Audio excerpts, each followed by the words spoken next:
Wabici-inĩ ya munini wa kamishina mwena wa oljororok nĩkuo atumia hamwe na athuri makũgomanĩte mĩhang'o-inĩ ya kwamũkĩra ceki ya mũigana wa ciringi mirioni ithatu turuma ithathatu.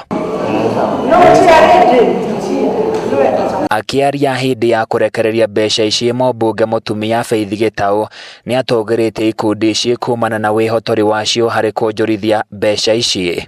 Na nĩtwaheana mbeca cia kĩndũ 3.6 million kũrĩ ngurubu ikumi, na kwĩ amwe moete matũrĩte moete nginya nĩ makinyĩtie mũico, na ngurubu ici nĩ irarutithia mbeca ici wĩra wega.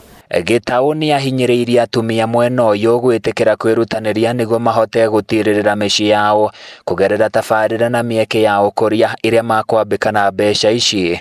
Haha hena ngurubu imwe cionjorithĩtie rĩu marenda kũgũra plot make nyũmba cia gũkomborithia, kwĩ angĩ mararĩma, kwĩ angĩ maraiga ngũkũ, kwĩ angĩ maraiga thamaki, maũndũ maingĩ mareka na nĩ mareteithia. Grupu inapaswa kuwa imejiregister, halafu wafungue bank,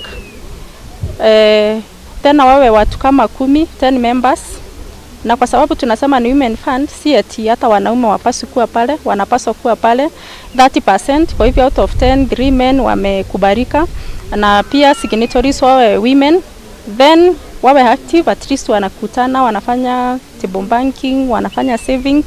Ritana rĩa atumia, athuri, anake hamwe na airĩtu kwĩyũmba na ikundi nĩ rĩikĩtio nĩ arũgamĩrĩri a rũhonge rwa uwezo mwena ũyũ, makiuga ĩno nĩ ĩmwe ya njĩra ya gũkinyanĩria iroto ciao maũndũ-inĩ matiganĩte ma kũgacĩrithia mũtũrĩre. Wĩra witũ ũkoragwo ũrĩ kuhakikisha atĩ mbeca icio nĩ cirauma kũrĩa igũrũ cigakinyĩra andũ gũkũ macinani, na wakerĩ kuhakikisha gũtirĩ na ghost groups, na nĩkĩo tũmaceragĩra tukona grupu icio tukahakikisha gũtirĩ andũ marenji faidi o kĩũmbe kũgerera ghost groups. Tuinua na njira nene na nĩ ngatho nĩ tondũ wa mama county na mũmbunge witũ Mucira. Ihinda-inĩ o rĩu ndeto ĩgiĩ ũnyui mũkĩrũku wa njohi nĩ warĩrĩirio na njĩra nene, na kũrĩa atongoria yamorĩte thirikari ya Nyandarua kwambaga kũthũrima nĩa maraheo marũa ma wendia wa njohi, kuona njohi ici nĩ cianangire andũ aingĩ mwena ũyũ. Gavana wa Nyandarua ũhoro wa kũheana licenses ambe hold na ambe atige